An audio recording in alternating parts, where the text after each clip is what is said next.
Assalomu alaykum. Bugun bizlar mектep maslahatchisining tekarg'i vazifasi ne ham ular hozirda neler menen band degan so'rovga javob olу maqsadida Nukus qalasındagi 44-sanli Ulma bilim berүү mektebining mектep maslahatchisi bilan yana suhbatlashishga keldik. Assalomu alaykum.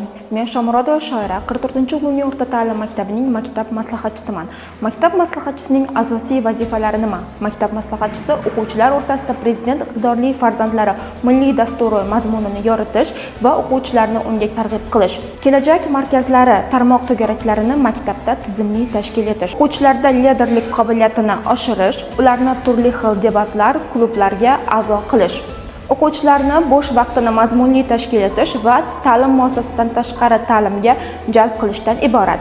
Hozirgi kunda maktabimizda kelajak markazining to'qish, mental arifmetika, ingliz tili, futbol, shaxmat to'garaklari faol ishlab turibdi va o'quvchilarimiz bunga keng jalb qilingan.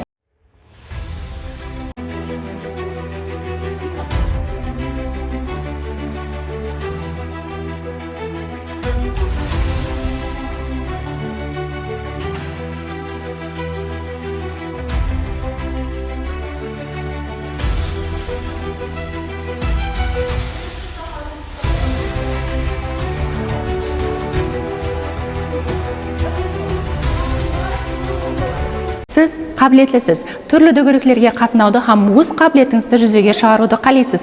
Barliq fanlardan yuqori baholarga o'qiysiz. Milliy ham xalqaro sertifikatlar qo'lga kiritgansiz. Xalqaro yuqori o'quv yo'llaridan qalay topshiruvda, esse yozuvda yoki imtihonlar uchun qanday hujjatlar kerak ekanini bilmay turgan bo'lsangiz, bunda sizga maktab maslahatchilari yaqindan yordam beradi. O'z kelishingizda biz bilan quring.